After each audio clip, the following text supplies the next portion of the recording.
It's been 27 years in the NBA since we've seen an upset like this. An upset where the Nets came in as 19-point dogs, and here are the Bucks. They're coming in off that loss to the Rockets, facing a Nets team that requires name tags, and you see early on a little skirmish with Giannis and Dante Hall. Giannis pushed down, he pops immediately back up. Double foul given to both players. The Nets, though, they had a historic first half shooting a three. Again, they don't have Kyrie. They don't have Spencer Dinwiddie. They don't have Karis LeVert. They didn't have Joe Harris. They still made 14 triples in the first half, the most they've made in any half since the 1996-97 season. That helped this team, the underdogs with name tags in the front. Despite the close game here, in the fourth, you see Giannis, Chris Middleton, they didn't play in the second half. Coach's decision resting them. So here comes everybody else in the Bucks. Dante DiVincenzo to DJ Wilson. Giannis loving it. Nets up by one with under 10 seconds to play. Garrett Temple.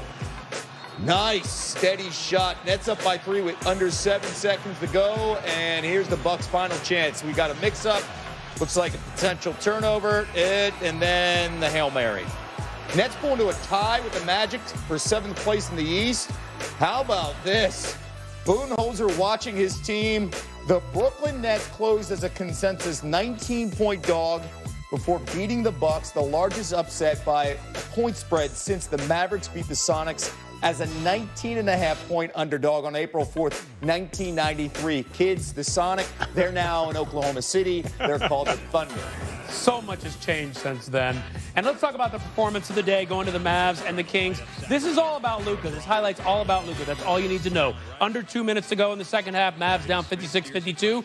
Luka drops the three. Mavs down 56-55.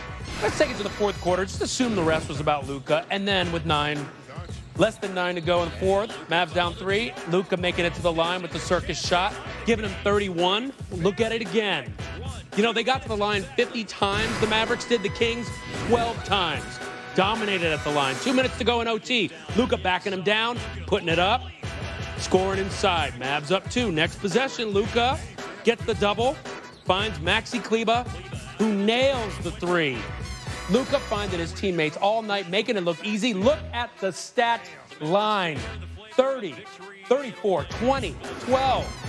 And just so you think, oh, that seems kind of familiar. Well, it's Luka because he's the fourth player since the merger with 30 points, 20 rebounds, 10 assists in a game. Second such game this season. And his 11th 30-point triple-double, most since Russ 2016, 2017 is more since 1976, the merger. I'm telling you, Luka on fire. Just expect it every game. Yeah, you know who is also on fire? We're going to see him right now in this highlight, fresh out of the oven. That is Devin Booker. The Suns have won their first 2 games inside the bubble, Ryan. Kawhi and the Clippers, they're 1-1. They're coming off that team. Well, the Wizards, by the way, lost to the Suns as well as the Mavericks. So the Suns playing good and in that zone with the confidence. DeAndre Ayton, Booker and Ayton combined for 30 points at the half. Paul George and Kawhi, 17 points at the half. Clippers down by 2. Uh-oh. There is Devin Booker feeling good. And then George, by the way, he's been fantastic from the outside, dropping triples. In this one, he was 1 of 7. That is a bad miss, but there is Kawhi cleaning things up. Kawhi had 27 points, and then Kawhi fade away. 1:30 to go, down 2. We're tied now. Kawhi was huge down the stretch, under 20 seconds to go. Ricky Rubio, no. Clippers get the ball. We're tied at 1:15. Plenty of time. Oh, no, the turnover. Find the best player in purple and watch him cook. PG-13 guarding him. Here comes Kawhi. Devin Booker says, don't care. Here's my turnaround. At the buzzer. 35 points for the young man. 8 assists. The Suns are 3-0 inside the bubble. My goodness. Devin Booker looking good and feeling good. Dave McMenamin was at the game and joins us now. And I got to ask you this, Dave. You've been to so many games covering this league. You know the environment. We see no one behind you. What's it like to see a buzzer beater in the bubble with no fans?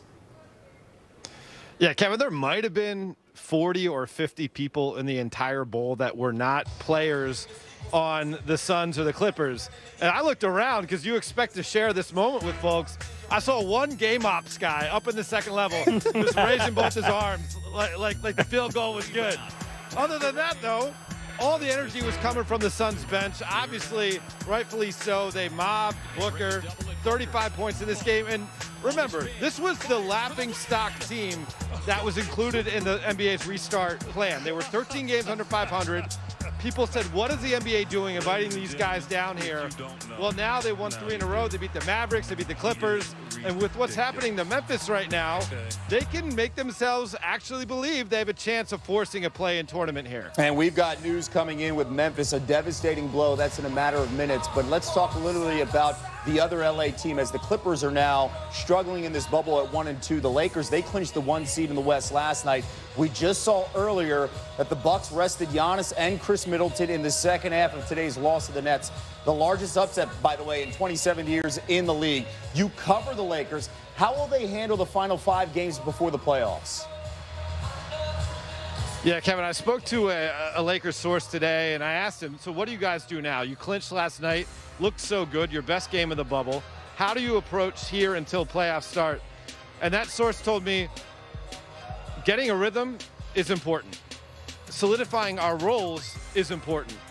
Staying healthy is mandatory. So obviously they're going to err on the side of caution heading into the playoffs. It wouldn't surprise me if you saw the final 2 regular season games, or final 2 seeding games, the major stars, LeBron James, Anthony Davis, sitting out, and perhaps even more guys on that roster. And from here until that point comes, Frank Vogel will be tasked trying to find minutes for J.R. Smith, Deion Waiters, Markieff Morris, using this time to implement them into new lineups and try to get them some comfort, because they're relatively new Lakers and they'd like to have some reps underneath their belt before they have to play games that really, really count in the playoffs. All right, we'll see how this plays out in the next 5 games for the Lakers. A stunning day so far this afternoon in the NBA. Dave McMenamin inside the bubble. And I mentioned stunning day. Here's more news coming in just into SportsCenter. The Grizzlies announcing that forward Jaren Jackson is out for the season after suffering a torn meniscus in his left knee. Devastating. Jackson is second on the Grizzlies, averaging over 17 points per game. He's only 20 years old. Memphis is 0-3 in the bubble, and they only lead Portland and San Antonio by 2 games for that 8th seed in the West. Ryan? Tough loss for them. Strangest game of the day. I'll tell you why in just a second. Twins, Pirates. Bottom second, Twins up 3-zip. Nelson Cruz with the bases loaded, driving in Byron Buxton for the RBI single. And check him out. He's all smiles after that one. Leading the league in RBIs, passing Aaron Judge at the age of 40. And then this happened. Kevin and I were watching this game, and Kevin says, "What is that?" And I look up. Everybody's walking off the field. That's 2020. That is a drone hanging out. Everybody had to be cleared off the field, of course, because the umpires, then they wanted to pause the game. Don't want the drone taking pictures of what's happening. So at this point, everybody's sort of looking on. You see right there, Jake Cave having some fun from the dugout, taking a little shot there. But what can you do? You have to wait for it to go away, and go away it did. And the Twins won it, 7-3. And just when you think you've seen it all in baseball, Eduardo Perez, a game delayed to a drone. That is indeed 2020, my friend. Let's welcome in ESPN baseball analyst Eduardo Perez. Hey, I want to ask you about the Nets and the Mets. To start, Juan Soto, his season has been delayed as well. He missed all 7 Nationals games. He's activated now from the IL, but he's not in the lineup again tonight. So what's the plan for Soto moving forward? The plan is to get him more live pitching, make sure that he continues to get his swings and his legs underneath him. And if Juan Soto is able to do that, and I think it's a great move by Dave Martinez and the Nationals, not to rush him back, because we've seen so many soft tissue injuries. The guy wasn't doing anything at his home. So I think this is the right move to at least allow him to have a couple days, and then we might see him in 2 or 3 days in the lineup. But that doesn't mean that he's not available to pinch hit. Still, Juan Soto bat at 60 or 70% is better than anyone's bat right now in that lineup. Absolutely. And on the other side for the Mets, it's been a real struggle for Pete Alonso. The polar bear is an ice-cold 1 for his last 25 with 8 strikeouts. What are you seeing from the Mets slugger? chasing out of the zone, trying to do a little too much. And this is usually what happens to the really good hitters. We've seen it so far happen early on in the season with Christian Yelich, who had only one walk coming into yesterday's game in the series. This will happen. The problem is it's happening to a team where they need offensive production. They're getting on base, but they're not driving them in, and he is a big part of driving those runners in. They need him to be able to use the entire field, pitch after pitch, focus on staying within his zone. All right, Eduardo, Carl Ravitch, Tim Kirchin on the call for you. Mets Nationals, top of the hour. Thanks, Eduardo. Performance of the Day is brought to you by Lexus Golden Opportunity Sales Event, now through August 31st. What is the moment you came to the conclusion you were a racist? Our world will change because